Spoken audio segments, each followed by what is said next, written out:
For decades, we have been told that 10,000 steps a day is the absolute golden rule for a long life. But what if I told you that pushing yourself to hit that massive number might actually be doing your body more harm than good? Today, we are uncovering the exact number of steps that actually adds healthy years to your life after age 60. You will learn why less is sometimes more, and you will discover how a simple change in the way you walk matters far more than the distance. Stick with me until the end, because the warning signs I will share later might be the most important thing you hear today. Let us start by busting a massive myth. Why is the 10,000 steps rule wrong for people over 60? You might be surprised to learn that this famous number did not come from a medical study at all. It actually started as a clever marketing gimmick. Back in the 1960s, a Japanese company created a pedometer and called it manpoke, which roughly translates to the 10,000 step meter. They chose that number simply because the Japanese character for 10,000 looks like a person walking. It was catchy, but it was absolutely not science. For adults over 60, aggressively chasing 10,000 steps every single day can lead to unnecessary fatigue. It can cause heavy wear and tear on your joints. It can make arthritis flare up. And worst of all, it can make you feel completely defeated. When a goal feels impossible, human nature makes us want to give up entirely.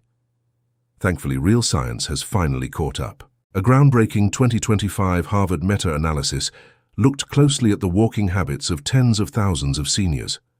The researchers found something incredible. They discovered that for people your age, hitting just 7,000 steps a day cuts your mortality risk by a massive 47%. That is nearly half. The study showed that these 7,000 steps help lower chronic inflammation in the body. Inflammation is the root cause of so many age-related struggles, from stiff joints to memory decline. Walking naturally flushes that harmful inflammation right out of your system. It keeps your blood pressure in check. It also keeps the lining of your blood vessels flexible and healthy. And here is the best part of that Harvard study. The health benefits actually leveled off after 7,500 steps. That means walking 10,000 steps did not give seniors any extra protection against early death. You can confidently stop at 7,000, knowing you have already done exactly what your body needs to thrive. But what if 7,000 steps still feels totally overwhelming? What if your mobility is simply not what it used to be? There is a secondary finding that is just as encouraging. Researchers identified a magical threshold right at 4,000 steps. Simply crossing the 4,000 step line reduces all-cause mortality by 41% in seniors. Imagine you are 68 years old. You wake up feeling a little stiff. Your energy is low. The thought of a long hike in the park feels completely impossible. But just puttering around your garden, walking out to the mailbox, doing a few basic chores around the house, and taking a short, easy stroll down your street, that easily gets you to 4,000 steps. You do not need to be a marathon runner to save your own life. You just need to keep moving, even a little bit. Now let us talk about a major shift in how we think about walking. A fascinating 2025 Vanderbilt study revealed that why you walk matters, but how you walk matters even more. The researchers found that your walking pace is more important than your total step count after age 60. When we age, we naturally tend to slow down. We take shorter, shuffling steps, but a very slow stroll does not fully challenge your heart. It does not force your lungs to expand, and it does not engage your balance systems. Your heart is a muscle. Just like your arms or your legs, it needs a little bit of resistance to stay strong. By simply walking at a slightly brisker pace, just enough to feel like you are heading somewhere with purpose, you create a beautiful cascade of health benefits.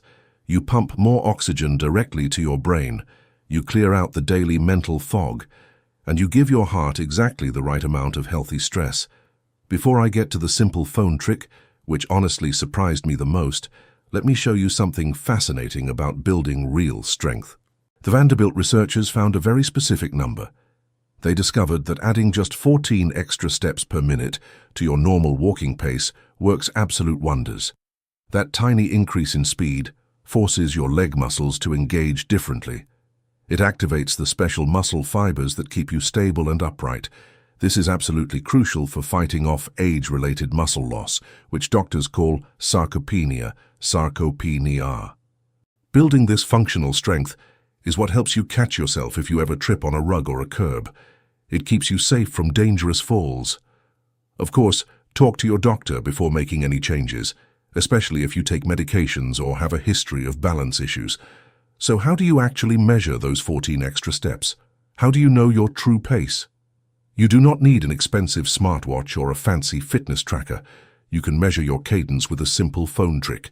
Let us walk through exactly how to do this. Next time you are out for your daily walk, open the clock app on your smartphone.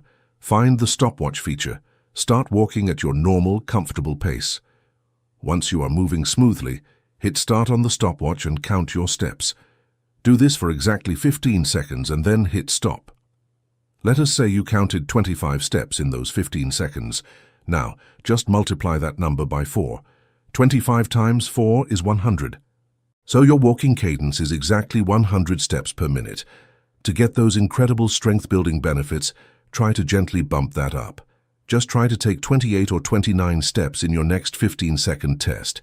It is a tiny, manageable shift, but your body will feel the massive difference if this is helping you. A quick thumbs up really helps this channel reach more people your age. Now, let us put all of this incredible science into a realistic 12-week walking plan. This is perfect for someone who is starting from absolute zero. Before you even begin week 1, make sure you have a comfortable pair of shoes. Good arch support is incredibly important to protect your knees and hips. For weeks 1 through 4, I want you to completely forget about speed. Forget about cadence.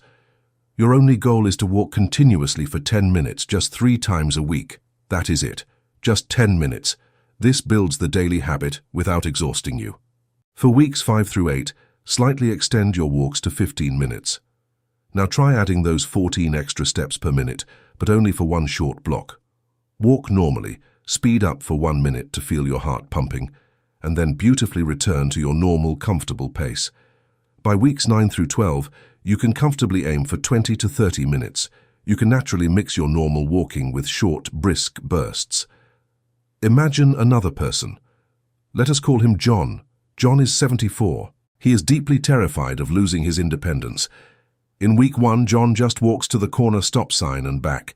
He feels a little winded, but by week 12, John is easily walking through the local park for half an hour. He is chatting with a friend. He feels strong, he feels alive. He took it incredibly slow and he won his precious mobility back. Finally, we must talk about absolute safety. When does walking actually become dangerous? What are the warning signs you should never ever ignore? Pushing through bad pain is a guaranteed recipe for disaster.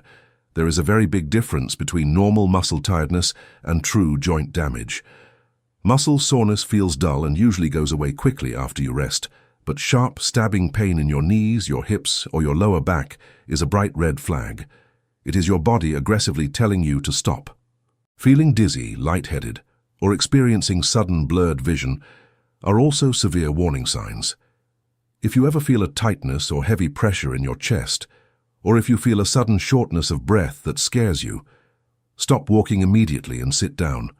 Walking should always feel mildly challenging, but it should never feel painful or terrifying. Protect your aging body, stay hydrated, and always listen closely to what your joints are telling you. To wrap this all up, let us remember the 3 most important things we learned today. First, you do not need 10,000 steps. Hitting just 4,000 to 7,000 steps a day makes a massive, life-saving difference for your heart and your longevity. Second, walking at a slightly brisker pace builds vital muscle strength and beautifully protects you from dangerous falls.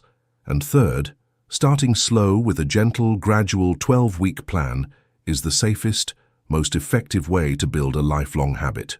Aging is not about losing your abilities. It is about smartly adapting. It is about finding the kindest, most effective ways to care for your amazing body. Every single step you take is a powerful investment in your independence. It is an investment in your health and your bright future. You absolutely have the power to add wonderful, active years to your life, starting right now, today. Subscribe for more videos like this every week, and let me know in the comments which tip you are going to try first.